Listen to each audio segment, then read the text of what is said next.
기록된 말씀을 좀 보겠습니다. 계시록 2장 1절에서 7절까지입니다. 함께 말씀을 읽겠습니다. 에베소 교회의 사자에게 편지하라. 오른손에 있는 7뼈를 붙잡고 7 금 촛대 사이를 거니신 이가 이르시되 내가 내 행위와 수고와 내 인내를 알고 또 악한 자들을 용납하지 아니한 것과 자칭 사도라 하되 아닌 자들을 시험하여 그의 거짓된 것을 내가 드러낸 것과 또 내가 참고 내 이름을 위하여 견디고 게으르지 아니한 것을 아노라. 그러나 너를 책망할 것이 있나니 너의 처음 사랑을 버렸느니라. 그러므로 어디서 떨어졌는지를 생각하고 회개하여 처음 행위를 가지라. 만일 그렇지 아니하고 회개하지 아니하면 내가 내게 가서 내 촛대를 그 자리에서 옮기리라. 오직 내게 이것이 있으니 내가 니골라 당의 행위를 미워하는도다. 나도 이것을 미워하도다. 귀 있는 자는 성령이 교회들에게 하시는 말씀을 들을지어다. 이기는 그에게는 내가 하나님의 낙원에 있는 생명나무의 열매를 주어 먹게 하리라. 아멘. 아멘. 이렇게 오후 예배 오신 여러분들을 환영합니다. 아마 식사 후에 이렇게 순모임을 하시는 분들이 많으신 것 같아요. 그래서 이렇게 그 예배 시작을 하는 것에 좀 늦게 오시는 분들이 대다수인 것 같습니다. 한번 요를 한번 살펴봐 가지고요. 혹시나 그 순모임을 이렇게 식사 후에 하는 순이 대부분이라면 차라리 오후 예배를 저희가 한 30분 정도 늦춰서 2시에 하든지 한번 그 부분은 한번 좀 살펴보도록 그렇게 하겠습니다.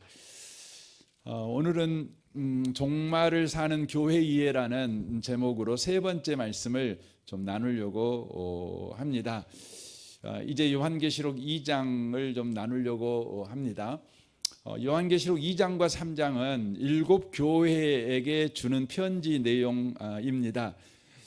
요한계시록은 예수 그리스도께서 예수 그리스도 자신이 누구이신가를 계시하는 것에 궁극적 목적을 둔 바로 묵시의 편지라는 것을 저와 여러분이 계속해서 들었습니다. 2장과 3장도 교회에게 주는 편지를 통해서 예수님이 누구이신가를 바로 우리에게 선명하게 가르치고 있는 내용입니다. 여기 2장과 3장에 보면 7 교회가 등장하고 있는 것을 보게 되어집니다. 당시에 있었던 실제 교회들입니다. 그런데 이 7 교회에게 편지를 보내는 것은 이 교회들에게만 보내는 편지가 아닙니다. 7 교회라는 의미를 통해서 바로 전체 교회를 바로 상징하고 있다는 것을 우리가 기억할 필요가 있습니다. 그러니까 사도행전 2장 이후에 성령 강림을 통해서 초대교회 신약의 교회가 세워지게 되었습니다. 예루살렘에도 온 유대에도 사마리아에도 땅끝에도 심지어 우리나라에도 이렇게 교회가 세워지게 되었는데 그 모든 교회를 통칭하는 것이 뭐냐면 바로 7 교회라고 하는 것이죠.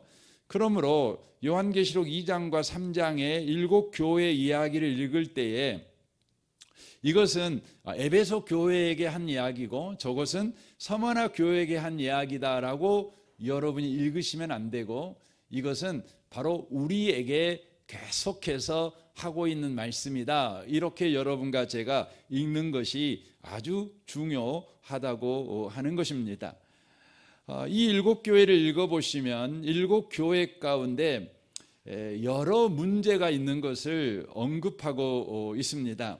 이것은 모든 교회 가운데 항상 문제가 있다는 것을 우리에게 먼저 가르쳐주고 있는 것입니다.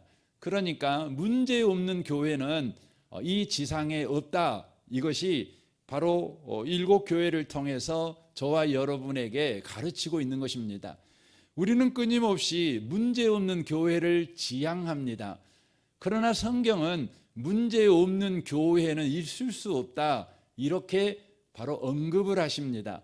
그러므로 문제 없는 교회를 지향할 것이 아니라 바로 예수님께서 예수님 자신을 일곱 교회를 통해서 계시하고 계시는데, 바로 그 계시하고 계신 예수님을 계속해서 붙잡고 나아가는 일을 지향하는 바로 교회가 되셔야 된다는 것입니다.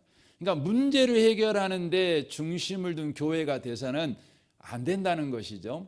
그래서 여러분, 이 첫 번째 등장하는 교회가 에베소 교회입니다. 여기에만 등장하는 것이 아니라 우리는 신약 성경에서 에베소서라는 성경을 통해서 에베소 교회를 또 만나게 되는 거죠. 에베소 교회에 편지를 보내는데, 바울 사도가 에베소 교회에 편지를 보낼 때는 언제이냐면 바울 사도가 로마 감옥에 갇혀 있을 때에 보낸 편지입니다. 소위 옥중서신이라고 그러죠. 바울 사도가 신약 성경을 총 13권을 쓰게 되는데, 1차 전도 여행을 마치고 한 권의 성경을 씁니다. 그게 뭡니까? 그게 갈라디아서입니다. 2차 전도 여행을 마치고 2권의 편지를 씁니다.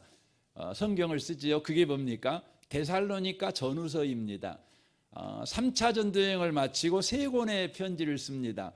참 외우기 쉽게 그렇게 됐어요. 그게 뭐냐면 고린도 전후서와 로마서입니다. 그리고 나서 바울 사도가 이제 예루살렘에서 잡혀가지고 로마로 압송이 돼서 로마에서 감옥에 갇히게 되는데, 감옥에 갇혀서 쓴 편지가 있죠. 그 편지가 4권이에요. 참 그 바울 사도가 참 우리의 그 IQ를 생각해 갖고 1권, 2권, 3권, 4권 이렇게 썼어요.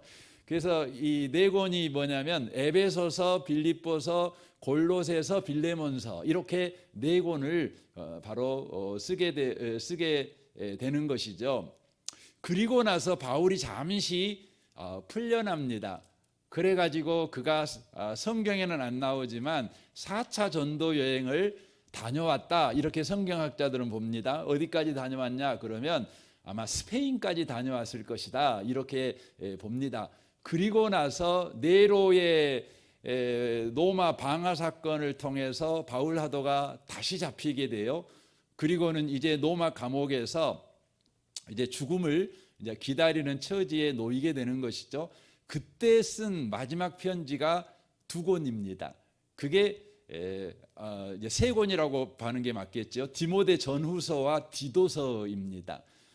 그런데 그 마지막 쓴 편지는 우리가 별명을 붙일 때 목회서신이라고 붙입니다. 그가 이제 자기의 믿음의 아들 디모데에게, 그리고 또 믿음의 아들 디도에게 그들이 목회를 할 때 이렇게 교회를 섬겨야 돼 하고 보내는 마지막 편지를 이렇게 보내는 것이죠. 이렇게 편지를 보냅니다. 근데 그 중에 바울이 로마의 감옥에 갇혔을 때 보낸 편지가 에베소서라는 그 편지입니다. 그런데 이 편지를 보낼 때 에베소 교회에는요, 큰 문제들이 있었어요. 그런데 우리는 에베소서를 읽어보면 에베소 교회가 어떤 문제가 있었다는 것을 전혀 발견하기가 어렵습니다. 고린도 전후서를 읽어보면 고린도 교회가 어떤 문제가 있었는지를 우리는 알 수가 있거든요.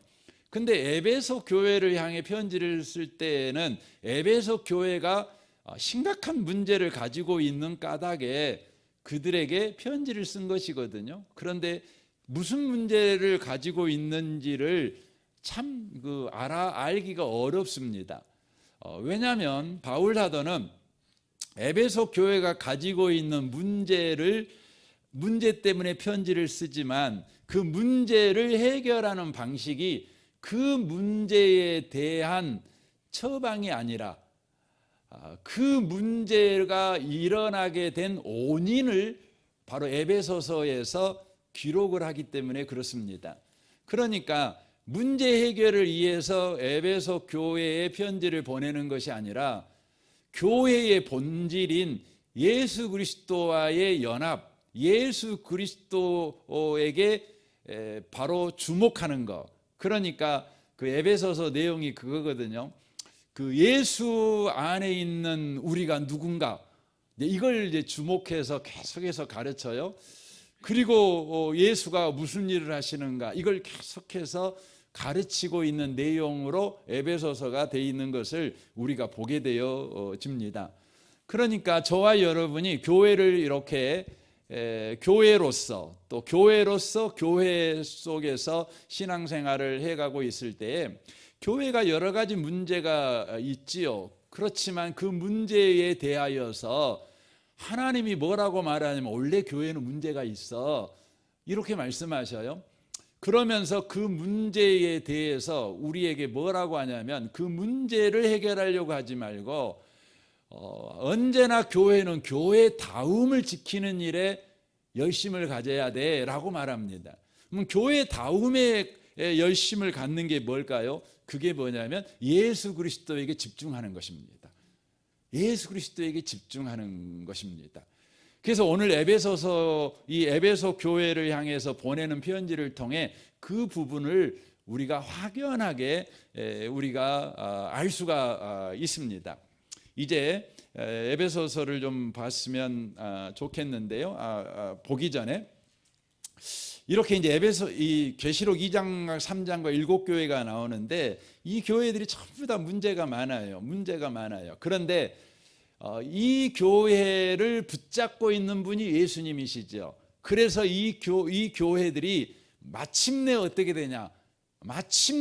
되냐면 요한계시록 21장 22장의 교회, 영광스러운 교회, 최종 승리에 참여하는 교회가 될 것이다, 이것을 말씀하셔요. 그러니까 2장 3장을 읽어보면 교회들이 정말 문제가 많거든요.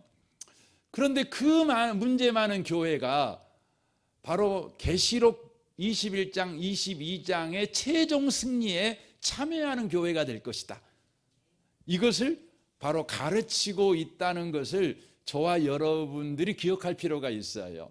그래서 여러분과 제가 교회를 섬길 때에, 또 교회로서 신앙생활을 해갈 때에 바로 이것이 저와 여러분에게 언제나 소망이 되고 위로를 삼아야 될 거라는 겁니다.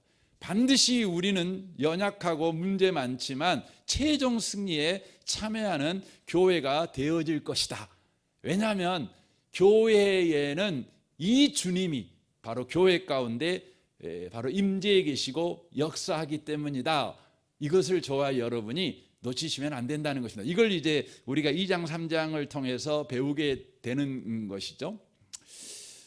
이제 2장으로 한번 가보겠습니다. 2장 1절입니다. 같이 한번 읽겠습니다. 에베소 교회의 사자에게 편지하라. 오른손에 있는 7뼈를 붙잡고 7금 촛대 사이를 거니신 이가 이르시되라고 되어 있습니다.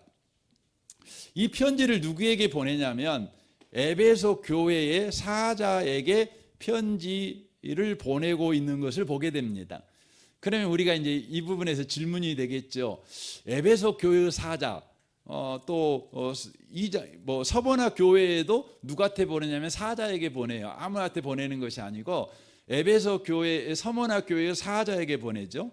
또 버가마 교회에도 편지 보내는데 누구에게 보내냐면 12절을 보시면 아는 것 같이 사자에게 보내요. 또한 18절에 보면 두아디라 교회에도 편지를 보내는데 누구한테 보내냐? 그러면 아무한테나 보내는 것이 아니라 사자에게 보내요. 사자에게. 그 3장에도 사대교회에도 편지 보내는데 사자에게 보내고 7절에 보면 빌라델피아 교회에도 사자에게 보내요. 빌라델피아 교회의 사자에게 편지하라 이렇게 되어 있잖아요. 라오디게아 교회에게도 마찬가지죠. 라오디게아 교회의 사자에게 편지하라 이렇게 되어 있다고요. 그러니까 이 요한계시록을 받을 수 있는 사람은 누구냐면 교회의 사자들이에요. 교회의 사자들. 그러면 여러분 사자가 누군가 우리가 좀 알 필요가 있겠죠. 영어로 보면 사자가 라이온으로 나오는 게 아니면 우리가 뭐 호랑이 이렇게 으르렁하는 그 사자가 아니에요. 영어로 보면 여기 사자가 뭐냐면 엔젤로 돼 있어요. 그러니까 천사로 돼 있어요. 천사. 그러니까 이렇게 돼 있는 거죠. 에베소 교회의 천사에게 편지하라 이렇게 돼 있는 거예요. 이렇게 돼 있는 거죠. 그래서 문자적으로 이 부분을 교회의 사자가 교회의 천사로 보는 견해가 있어요. 그래서 모든 교회에는요, 그 교회를 지키는 수호 천사가 있다, 이렇게 믿는 바로 성경학자들도 상당히 많죠. 그 근거가 뭐냐면 신명기 32장 8절입니다. 보십시오. 지극히 높으신 자가 민족들에게 기업을 주실 때에, 인종을 또 나누실 때에 이스라엘 자손의 수요대로 백성들의 경계를 정하셨도다. 여호와의 분깃은 자기 백성이라 야곱은 그가 택하신 기업이로다라고 돼 있어요. 거기에 보시면 이스라엘 자손의 수요대로라고 돼 있잖아요. 수요대, 이스라엘 백성의 수요대로 백성들의 경계를 정하셨대요. 그러니까 이런 의미죠. 전 세계에 2만 4천 민족이 있잖아요. 이렇게 2만 4천 민족이 있는데 2만 4천 민족을 이렇게 경계로 이렇게 정할 때요, 이스라엘 백성의 숫자대로, 그러니까 모든 민족의 경계를 정하셨다는 거죠. 그 말은 모든 민족에 대한 보호의 책임, 또 그들을 구원할 책임을요, 이스라엘 민족에게 주셨다는 것을 의미하고 있는 것이에요. 그런데 이 부분의 성경을 70인역 성경이 있어요. 70인역 성경은 뭐냐면 구약은 히브리어 성경으로 써져 있는데 이 성경을 헬라어 성경으로 번역을 했어요. 그것을 소위 70인역이라고 하는데, 그 70인역에서는 이스라엘 자손의 수요대로를 뭐라고 번역을 했냐면 이렇게 번역을 했어요. 그때 가장 높으신 분이 아담의 아들들로 민족들을 세우셨다. 하나님의 천사들의 수에 따라 민족들의 경계를 정하셨다. 이렇게 번역을 했어요. 그러니까 신명기 우리 개역 개정 성경을 보면 이스라엘 민족의 수요, 자손의 수요 이렇게 되지만 70인 성경은 그 부분을 하나님의 천사의 수 이렇게 되어 있다고요. 그래서 이것 때문에 유대인들은 어떻게 생각을 했냐면 자신들이 천사는 아니잖아요. 그러니까 모든 민족들마다 하나님께서는 수호 천사를 바로 정하셨다. 민족들을 관할한 천사를 정했다. 이렇게 생각을 했습니다. 이것이 지금도 유럽 사회에 영향을 미쳐 가지고 각 도시마다요 수호 천사가 있어요. 수호 천사가 있지요. 그래서 여러분 베네치아에 가면 이제 마가 베네치아에 가면 아주 성당이 아주 그럴싸한 성당이 있죠. 그 성당을 마가라는 그 사람이 있잖아요. 그 사람의 몸 중에 하나를 가져다가 그곳에 뒀어요. 그래가지고 그것을 성전으로 이렇게 예배당을 크게 지어 놓은 것이 있다고요. 유럽 사람들은요, 이거냐 성인들이 자기들을 수호를 한다 이렇게 믿기도 하지만 또 각 도시마다 천사들이 있다고 생각하죠. 그렇게 지금도 믿고 있는 분들이 유럽 사회에는 굉장히 많지요. 이런 영향 때문에 교회에도 수호 천사들이 있다 이렇게 생각하는 경향이 있다는 것이죠. 그러면 과연 교회가 수호 천사가 있냐? 우리 은혜의 복음 교회 천사가 다르고 또 다른 교회 천사가 또 다르고 그러냐? 우리 이것을 한번 성경에서 찾아봐야 됩니다. 그래서 진실로 에베소 교회의 사자에게 편지하라 할 때 그 사자가 천사를 말하는 건지 우리가 좀 알 필요가 있습니다. 계시록 1장 20절을 한번 봐보세요. 거기에 보시면 그 7별은 7교회의 사자다 이렇게 돼 있다고요. 거기에 별이 나와요. 7별이 뭐라고요?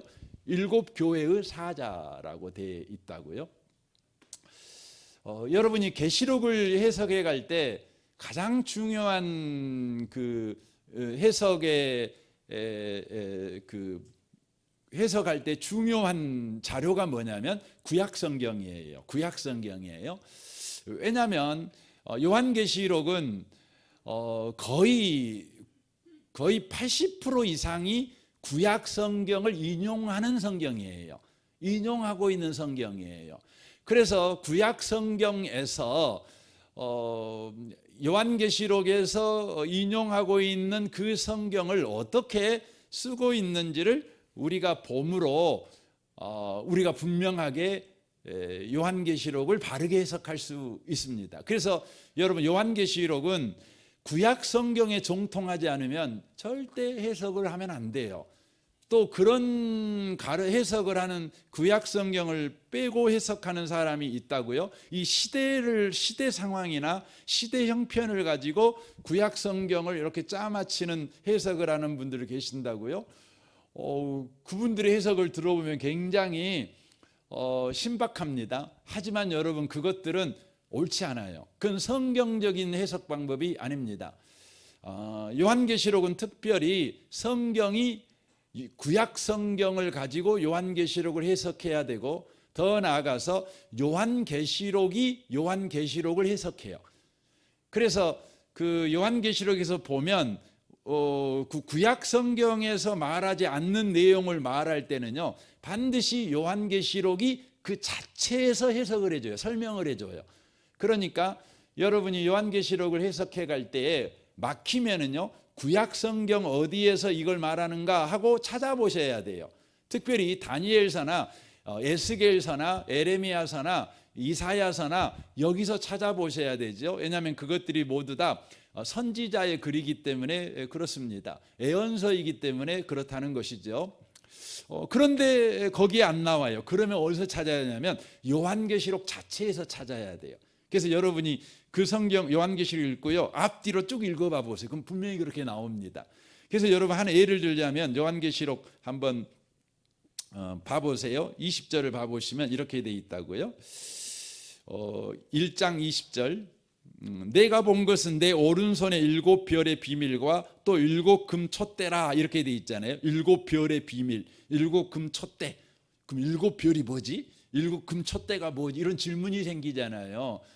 그러면 여러분, 그 질문에 대해서 찾아봐야죠. 구약 성경을 생각할 수도 있겠죠. 그런데 요한계시록은 이 부분에서 바로 그 밑에 설명을 해놔요. 봐보세요. 7별은 뭐라고요? 7교회 사자요. 7금 촛대는요? 7촛대는요? 7교회니라. 이렇게 해석을 해놓고 있다고 하는 것이죠. 그래서 여러분, 에베소 교회 사자에게 편지하라 라고 말을 할 때 그 앞에 보니까 교회의 사자가 7별을 지칭하고 있다는 것을 우리가 성경을 통해 알게 되는 거죠. 그러면 7별이 대체 뭘까?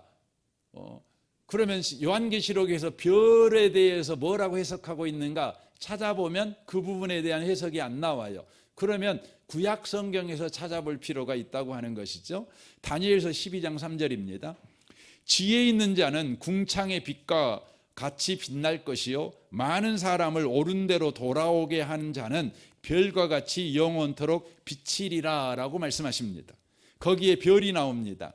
어떤 사람이 별입니까? 많은 사람을 옳은 대로 돌아오게 하는 자가 별이에요. 많은 자를 옳은 대로 돌아오게 하는 자가 별이죠.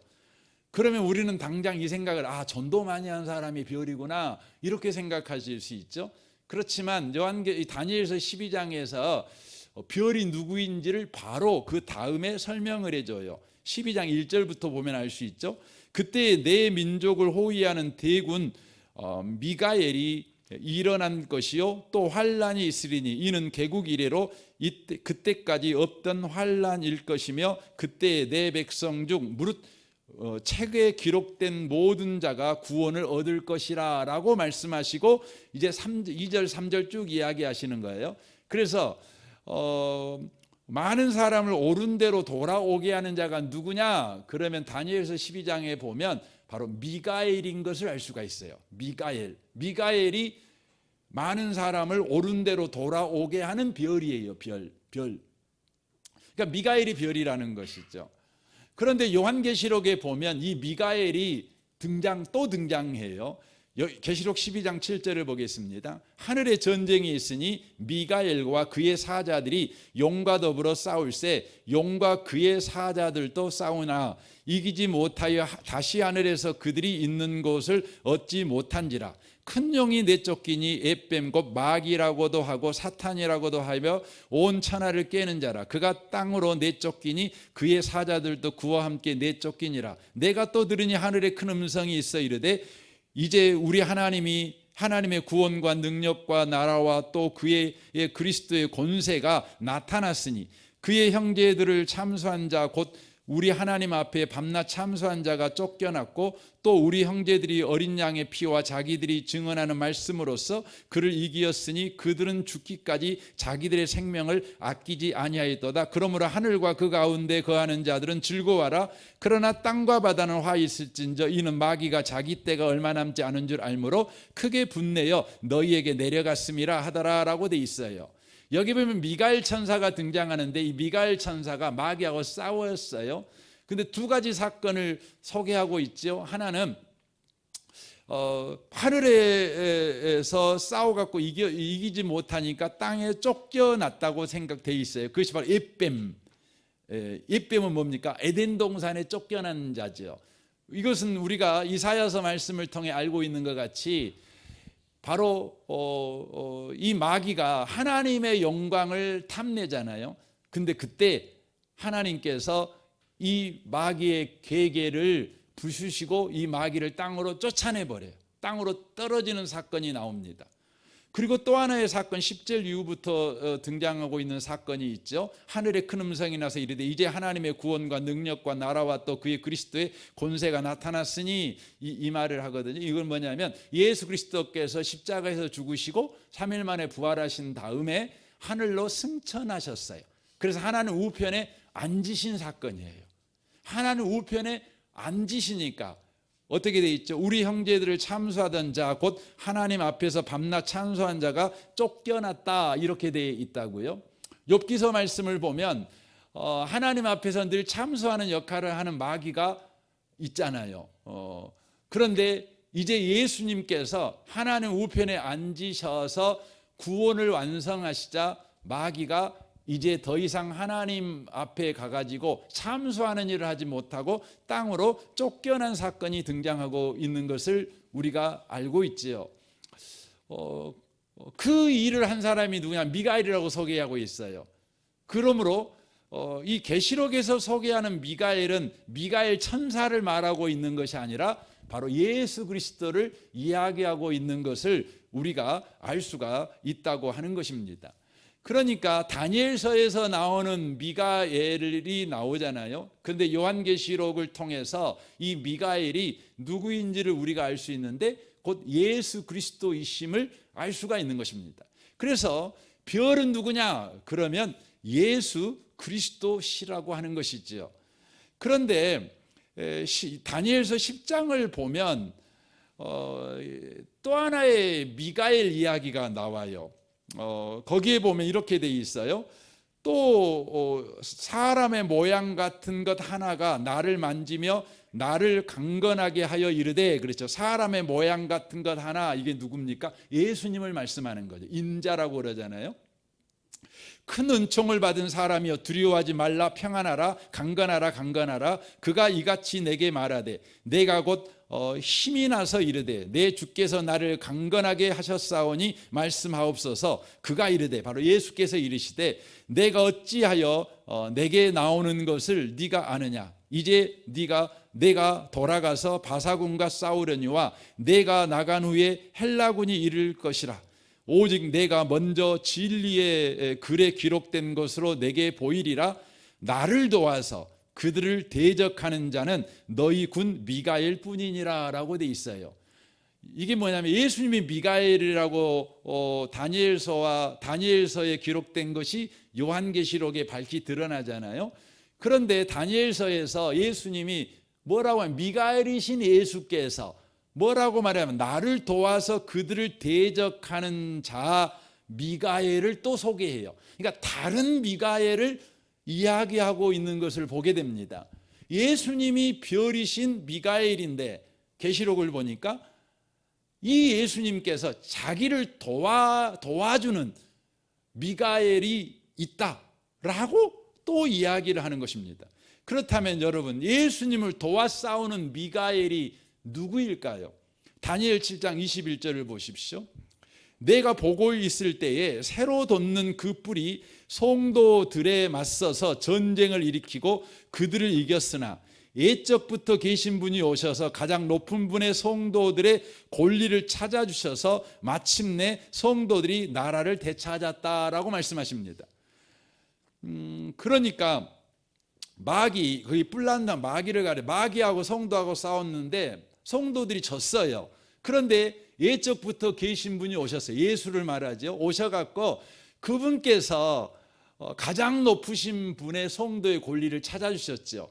예수가 이 땅에 오셔서 구원을 완성하시고 하나님 우편에 앉으심으로 말미암아 어떤 일이 벌어졌죠? 예수가 하나님 우편에 앉자 예수만 하나님 우편에 앉은 것이 아니라 에베소서 2장을 보니까 우리도 똑같이 하나님 우편에 앉았어요. 이게 신비한 것입니다.